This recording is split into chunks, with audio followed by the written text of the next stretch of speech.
নমস্কার বন্ধুরা, আপনারা দেখছেন এই মুহূর্তে আপনাদের নিজের চ্যানেল ভাইস বর্ধমান। আমি অলোক রঞ্জন আজকে তৃতীয় ভিডিও নিয়ে আপনাদের সামনে হাজির হয়ে গেলাম। আজকের বিষয়বস্তু রেলের যে টার্গেট গ্রুপ ডি সিরিজ আমরা শুরু করেছিলাম তার তৃতীয় ক্লাস আজকে। অনেকে অবশ্য জানেন যে পার্ট 1 পার্ট 2 অর্থাৎ দুটো ক্লাস দেওয়া হয়ে গেছে। একদিন অন্তর একদিন ক্লাস দিচ্ছি, প্রত্যেক একদিন বাদ একদিন সন্ধ্যে 7টায়। তো যারা যারা রেলের পরীক্ষাকে পাখির চোখ করে বসেছিলেন তারা কিন্তু এই ভিডিও দেখতে পারেন, কেননা আপনাদেরকে 1%ও গ্যারান্টি দেবো না, কিন্তু 100% ভরসা দিচ্ছি হেডিং অনুযায়ী।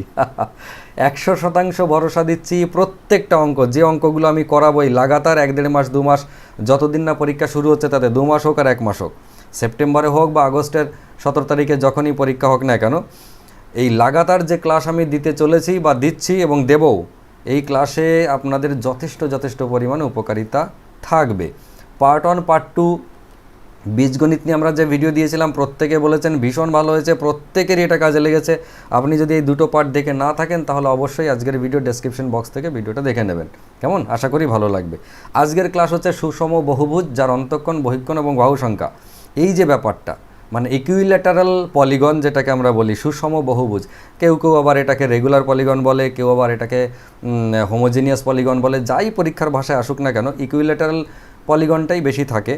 তো এই সুষম বহুভুজের অন্তঃকোণ কত হলে বহিঃকোণ কত হবে, বহিঃকোণ কত হলে বাহু সংখ্যা কত, বা বহিঃকোণ কত হলে অন্তঃকোণ কত, অন্তঃকোণের সঙ্গে বাহু সংখ্যা, এই যে মিলেমিশে একাকার হয়ে যাওয়া, যারা এই বিষয়টা ক্লিয়ারলি জানেন তাদের ক্ষেত্রে এটা জলখাবার মনে হবে, তাদের এই ভিডিও না দেখলেও চলবে। কিন্তু যারা এই বিষয়ে বা এই পার্টে যে অঙ্কগুলো আসে সেগুলো করতে পারেন না, তারা আজকের ভিডিওটা দেখবেন, হয়তো ম্যাক্সিমাম 10 মিনিট লাগবে।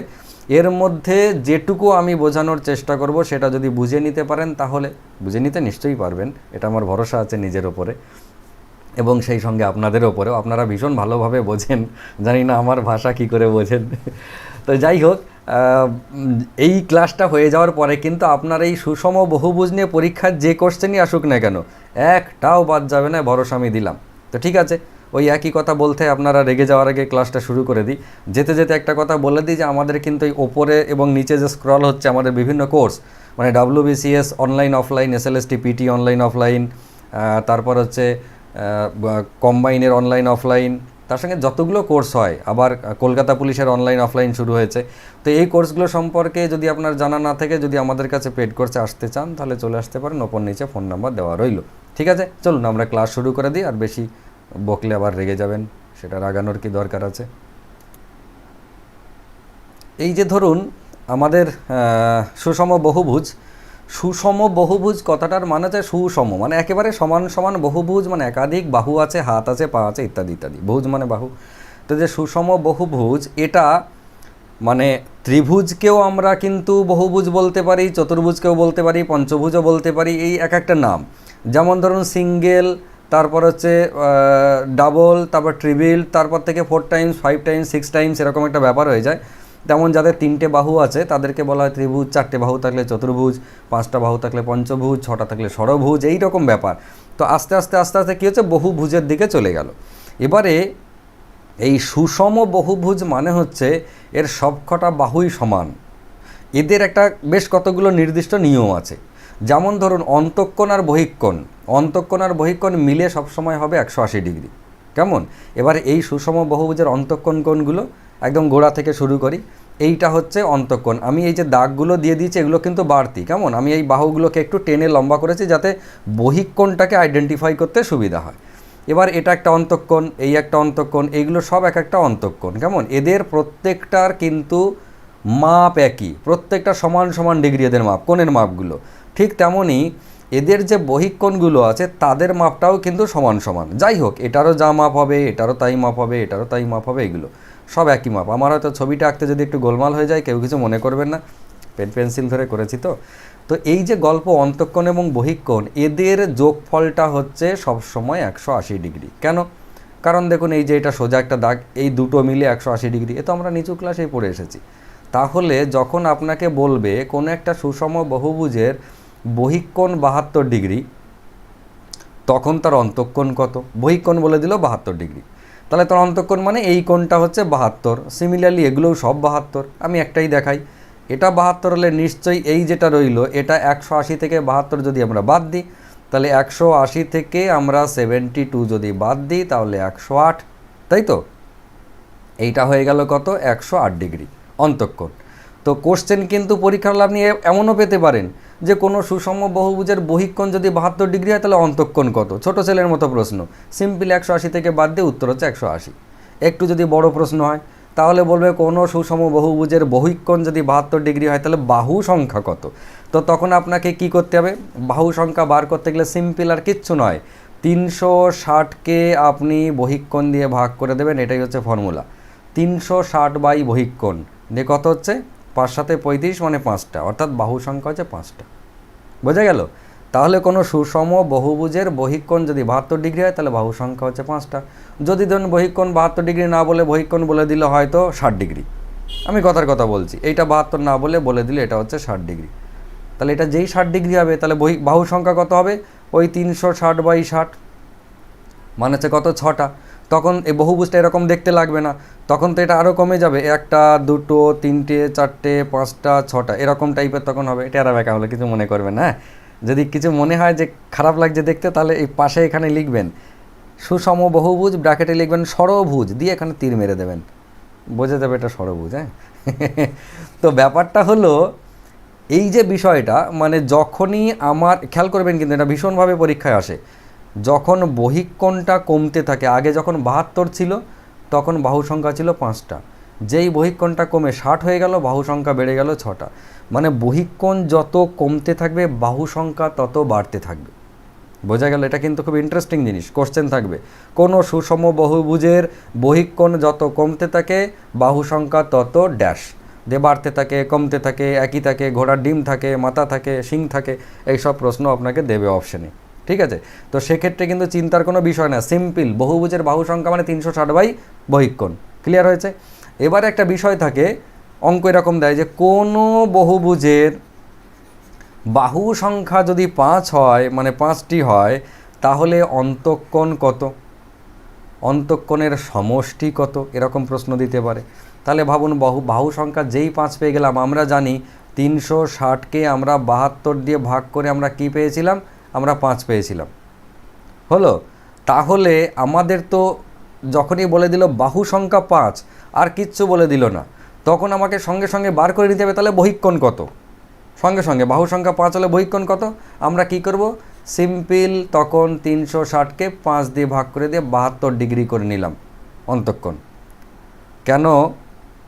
কারণ হচ্ছে এই বাহু সংখ্যা এবং বহিঃকোণ, খেয়াল করবেন 360 এই দিকে আর ডান দিকে হচ্ছে বহিঃকোণ এবং বাহু সংখ্যা, এই দুটো গুণ হয়ে বহিঃকোণের সাথে বাহু সংখ্যা গুণ হয়ে 360 ডিগ্রি হয়। তাহলে আমার যদি বহিঃকোণ দিয়ে দেয় তাহলে বাহু সংখ্যা বার করতে গেলে কি করব? 360কে বহিঃকোণ দিয়ে ভাগ করে দেব, তাহলে বাহু সংখ্যা পাবো। আবার যদি বাহু সংখ্যা দিয়ে দেয় বহিঃকোণ না দেয় তাহলে 360কে এই বাহু সংখ্যা দিয়ে ভাগ করে আমরা বহিঃকোণ বার করে নেব। বোঝা গেল? দুটো জিনিসের গুণ করে যদি একটা পাই তাহলে একটা বলেছে আরেকটা কী করে পাবো? এইটাকে দিয়ে ভাগ দিয়ে দেবো, একটা দিয়ে ভাগ দিলে আরেকটা পাবো, ওটা দিয়ে ভাগ দিলে এটা পাবো। তো সেই রকমই 360কে বহিঃকোণ দিয়ে ভাগ করলে বাহু সংখ্যা পাবো, আবার 360কে বাহু সংখ্যা দিয়ে ভাগ করলে বহিঃকোণ পাবো, একই ব্যাপার। আশা করি বুঝতে পারছেন। তো সেইখান থেকে আমরা কি পেলাম? যেই বলে দিল যে আমাদের এই সুষম বহুভুজের বহিঃকোণ বাবা 5, এই বাহু সংখ্যা বাবা 5টা, তাহলে অন্তঃকোণ কত? এইটা। তো আমাকে কি করতে হবে? বাহু সংখ্যা থেকে আগে আমাকে বহিঃকোণে আসতে হবে। দেখলাম বহিঃকোণ মান হচ্ছে 360 বাই 5 সমান হচ্ছে 72 ডিগ্রি। যেই পেয়ে গেলাম বহিঃকোণ 72 ডিগ্রি, 70 লিখছি কেন রে বাবা? সঙ্গে সঙ্গে এটা 72 লিখে দিলাম, তাহলে এটা কত? এইটা হয়ে গেল 108। তাহলে অন্তঃকোণ বলবে 108। ক্লিয়ার হয়েছে? এবার আবার এখানে কায়দা করে বলতে পারে অন্তঃকোণের সমষ্টি কত ওই বহুভুজের, মানে যে বহুভুজের বাহু সংখ্যা 5 তার অন্তঃকোণের সমষ্টি কত। সর্বনাশ করেছে। এবার আমাদের কি ভাবতে হবে? অন্তঃকোণের সমষ্টি বার করা কিন্তু আবার একটা ফর্মুলা আছে, সেটা হচ্ছে 2n - 4 × 90। মাথায় রাখবেন এটা। এটা হচ্ছে অন্তঃকোণের যোগফল, এই অন্তঃকোণের যোগফল মানে সব কটা অন্তঃকোণ, তাতে ষড়ভুজ হলে 6টা কোণের যোগফল। এই আমরা এটা যেমন এঁকেছি এটা হচ্ছে পঞ্চভুজ, তাহলে পঞ্চভুজের 5টা কোণের যোগফল। এবার আপনি একটা জিনিস বার করতে পারেন যে যেই আপনি অন্তঃকোণ পেয়ে গেলেন কত? 108, অমনি আপনি একে যেহেতু পঞ্চভুজ 5টা বাহু আছে তাহলে একে 5 দিয়ে গুণ করে 540 করে নিতে পারেন। কত? এটা হচ্ছে 540, 5 100 500 আর 5 8 40, এটাও করতে পারেন 540 ডিগ্রি। আবার এটাও ভাবতে পারেন যে 2n - 4 × 90, 2n, n মান হচ্ছে নাম্বার অফ ভুজ, বাহু, কেমন? তাহলে বাহু হচ্ছে 5টা, তাহলে 5 × 10 মানে হচ্ছে 5 × 2 মানে 10, 10 - 4 মানে হচ্ছে কত 6, দিয়ে 6 ইন্টু কত 6 × 90 মানে 6 × 9 = 54, 540 ডিগ্রি এখানেও হলো। বোঝা গেল? তাহলে অন্তঃকোণ বহিঃকোণ আর বাহু সংখ্যার রিলেশনটা বোঝা গেল। ঠিক বোঝা যদি যায়, এবার আমি আরেকটা জিনিসে চলে আসি, সেটা হচ্ছে ওই যেটা বলছিলাম যে কেন এমনটা হয়, যে যখনই আমরা কোনো বহুভুজের এই বহিঃকোণটা বাড়াতে থাকি তখন কী হয়, অন্তঃকোণটা কমতে থাকে, ত্রিভুজের এই বহুভুজের বাহু সংখ্যা কমতে থাকে। যেমন ধরুন এইটা কমাতে কমাতে এই বাহুটা এরকম না দিয়ে এটা কী হয়েছে, বহিঃকোণ মনে করেন এটা 72 ডিগ্রি হলো, এটা ছিল 72 ডিগ্রি। এবার আমরা বহিঃকোণটা এই সোজা দিয়ে দিয়েছি, তাহলে কি হয়েছে, বাহুটা ওই সোজা দিলাম, তাহলে বহিঃকোণটা আরও বেড়ে গেল, তাই না? তখন কি হলো, পরের এটা বাহুটা যদি এই সোজা যায়, পরেরটা এই সোজা যাবে, তারপরটা এই সোজা এসে লেগে গেল, তার মানে জিনিসটা চতুর্ভুজ হলো। কি করে হলো একবার ভাবুন তো। এই যে বহিঃকোণ, এই বহিঃকোণ কত, সাইজ দেখে মনে হচ্ছে 90 ডিগ্রি, 72 থেকে বাড়িয়ে 90 করে দিলাম, এটাও তো একটা বহুভুজ। এই যে চতুর্ভুজ এটাও তো এক প্রকার বহুভুজ, তাই না? তো এটা 90 ডিগ্রি হয়ে গেল। যেই বহুভুজটার বহিঃকোণটা 90 ডিগ্রি হলো, তাহলে অন্তঃকোণ কত, অন্তঃকোণও কিন্তু 90 ডিগ্রি। এবার বহিঃকোণ 90 মানে বাহু সংখ্যা কত হবে, 360/90, তার মানে হচ্ছে 4টে, খেয়াল করুন 4 বেরোলো। তো তাই তো হয়েছে, এই দেখুন 4টে বাহু। তার মানে বহিঃকোণ যেই বাড়িয়ে 90 বানিয়ে দিলাম, বাহু সংখ্যা 5টা থেকে কমে 4টে দাঁড়িয়ে গেল। যেই বাহু সংখ্যা 4টে দাঁড়িয়ে গেল, বাবা এত চতুর্ভুজ হয়ে গেল। আমি যদি আরও বাড়াই, মনে করুন 90 থেকে বাড়িয়ে আমি কী করলাম, আমি আরও বাড়াচ্ছি, আমি এই সোজাও রাখবো না, আমি এই সোজা ঠেলে দেবো, তাহলে দেখুন, তাহলে এই বহিঃকোণটা কী হয়ে গেল, মোটামুটি 120 ডিগ্রির কাছে। তো এটা যেই এদিকে ঠেলে দিলাম, অমনি আবার এদিকে ঠেলে চলে আসবে। তো এদিকে ঠেলে চলে এলে, এই একটা বাহু ছিল, এই ঠেললাম, এই চলে এলো, তার মানে এই বহিঃকোণ যখনই 120, তখন অন্তঃকোণ কত, অন্তঃকোণ মাত্র 60, কেননা 180 থেকে বাদ দিচ্ছি। অন্তঃকোণ যদি 60 হয়, তাহলে 3টে বাহুর যোগফল দেখুন, 3 6 18 180 ডিগ্রি ত্রিভুজ হয়ে গেল। আবার যেহেতু বহিঃকোণ আমি 120 করেছি, তাহলে বাহু সংখ্যা কত হবে, এই হিসেব থেকেও দেখব 120, তার মানে কটা, 3টে বাহু কার, ত্রিভুজের। তার মানে খেয়াল করুন, বহুভুজের বহিঃকোণটাকে যত বাড়াতে বাড়াতে আসবো, তত বাহুগুলো কি হবে, এই বাঁ দিকে টানটা নেবে। কেমন, এই যে বহুভুজ এইখানে ছিল, তখন বাহু সংখ্যা 5টা, কেননা পরেরটা এই সোজা দিতে হবে, পরেরটা তো আর আমি এই সোজা দিতে পারি না, যেহেতু এটা এরকম আছে, তাহলে এরকম দিতে হবে, এটা সুষম যেহেতু সমান সমান, তার মানে এরকম গেল, পরেরটা এরকম, তারপরটা এরকম, এই করতে করতে যখন সেই জায়গায় মিশবে, তখন আমার বহুভুজটা কমপ্লিট। এবার এইটা করতে গিয়ে যখন আমি বহিঃকোণটাকে আরও বাড়িয়ে যাচ্ছি, মানে এই সোজা নিয়ে চলে গেলাম, তখন পরেরটা আমাকে এই সোজা আনতে হবে, তারপরেরটা আমাকে এই সোজা আনতে হবে, এই হচ্ছে ব্যাপার।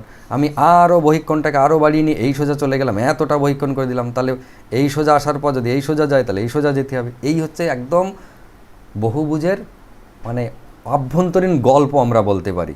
আমার মনে হয় একটু একটু হলেও আপনাদের ক্লিয়ার হচ্ছে।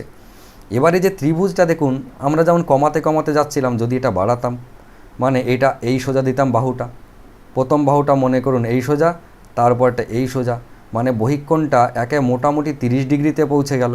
তো 30 ডিগ্রি যদি বহিঃকোণ হয়, তাহলে ভাবুন তো কত হতে পারে, এটা কাটলে 12খানা ভুজ, তার মানে 12টা বাহু আছে এই বহুভুজের।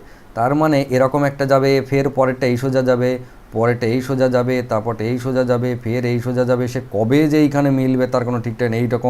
এইরকম করে করে মিললো না, কোথায় চলে গেল, এমন রাখলাম কোথায় চলে গেল বাবারে। যাক, একটু ভালো করে আঁকি, এইটা গেল, এই গেল, স্কেল ধরে আঁকলে ভালো হতো, এই গেল এরকম, ফের পরেরটা এই গেল, ফের পরেরটা এই গেল, আবার এরকম করে করে যাবে, মানে কতগুলো বাহু হবে আস্তে আস্তে দেখুন, এরকম করে মিলতে মিলতে যাচ্ছে, এরকম করে হলো না ভালো ছবি। তবুও মানে যত বহিঃকোণকে কমাবো, তত বাহুটাকে আমাকে নামাতে হবে, নামাতে গেলে আবার এই পরেরটা সোজা, পরেরটা সোজা, গোটা এরিয়া ঘুরে চলে আসবে এরকম। আর যত বহিঃকোণটাকে বাড়াবো, বাহু তত এইদিকে চলে আসবে। বোঝা গেছে, এই হচ্ছে গল্প। তার মানে অন্তঃকোণ বহিঃকোণ নিয়ে নিশ্চয়ই জানি না এরপরে আর অসুবিধে হবে কি না। যদি আপনাদের অসুবিধে হয় তাহলে কমেন্ট করে জানাবেন, তাহলে এই অন্তঃকোণ বহিঃকোণের কিছু অঙ্ক নিয়ে আপনাদের সামনে হাজির হব, মানে একদম পিওর যেগুলো পরীক্ষায় আসে সেরকম অঙ্ক। ধরুন অন্তঃকোণ বহিঃকোণের আপনাকে অনেক সময় অনুপাত বলে দেবে, যে এটা যদি দেখা গেল যে 6, এটা বড় 1:2, অন্তঃকোণ আর বহিঃকোণের অনুপাত হচ্ছে 1:2, তাহলে বলছে তার বাহু সংখ্যা কত, এমনও কায়দা করে বলতে পারে। কোনো বহুভুজের অন্তঃকোণ আর বহিঃকোণের অনুপাত বলে দিয়েছে, তখন আমরা ভাববো এই অন্তঃকোণ আর বহিঃকোণ 1:2, তার মানে 1 ডিগ্রি আর 2 ডিগ্রি মানে 3 ডিগ্রি, কিন্তু আমি জানি অন্তঃকোণ আর বহিঃকোণ মিলে 180 ডিগ্রি, যেটা আমার হিসেবে 3 ডিগ্রি, ওদের হিসেবে সেটা 180 ডিগ্রি। কগুণ? 60 গুণ, 3 6 18, তার মানে 60 গুণ। তার মানে যাকে আমি 1 ভেবেছি সে বাস্তবে এ হচ্ছে 60, তাই না? আর এ যাকে 2 ভেবেছি সে হচ্ছে 120। তাহলে ভাবুন, এ হয়ে গেল 60, এ হয়ে গেল যদি 120 বলি, বহিঃকোণ পেয়ে গেলাম, বহিঃকোণ যেই পেয়ে গেলাম আবার 360/120, কোনো ব্যাপার নেই। তার মানে কত? 12 কাটা 3টে। বহুভুজের বহু সংখ্যা হচ্ছে 3টে, মানে এটা একটা ত্রিভুজ। যাই বলুক না কেন, অন্তঃকোণ বহিঃকোণ বাহু সংখ্যা একে অপরের সাথে ভীষণ ক্লোজলি রিলেটেড, খুব সুন্দর জিনিস। ঠিক আছে, যাই হোক, আজকে আর কথা বাড়াচ্ছি না। যদি আপনাদের মনে হয়, অনেকক্ষণ হয়ে গেল, 15 মিনিট 10 মিনিট বলেছিলাম, 12-13 মিনিট হয়ে গেল। তো যদি মনে হয় যে এটুকুতে ভালো বুঝতে পেরেছেন, মোটামুটি ক্লিয়ার হয়ে গেছে, অঙ্ক নিয়ে বসে যান, বিভিন্ন জায়গা থেকে অঙ্ক নিয়ে বসে যান, সমাধান করুন।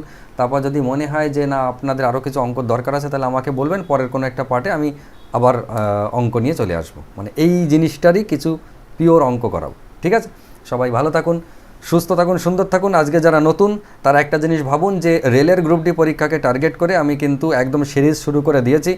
অনেকবার অনেক কথা বললেও আমি শুরু করতে পারি না, আজকেও ভীষণ চাপ ছিল, তবুও কথা দিয়েছি, কথা রাখবো। অল্প সময় হলেও একটা পার্ট নিয়ে আমি হাজির হলাম। একদিন পর আবার একটা পার্ট পাবেন, প্রতি একদিনের গ্যাপে গ্যাপে পার্ট পাবেন। যতদিন না রেলের গ্রুপ ডি পরীক্ষা হচ্ছে ততদিন মন প্রাণ দিয়ে পড়তে থাকুন। রেলের পরীক্ষা হয়ে গেলেও পড়বেন না তা নয়, আরও বড় কিছুর জন্য পড়ুন। ঠিক আছে, আর বেশি কিছু বলছি না। ভালো থাকুন, সুস্থ থাকুন, সুন্দর থাকুন এবং দেখতে থাকুন আপনাদের নিজের চ্যানেল 22 বর্ধমান। নমস্কার।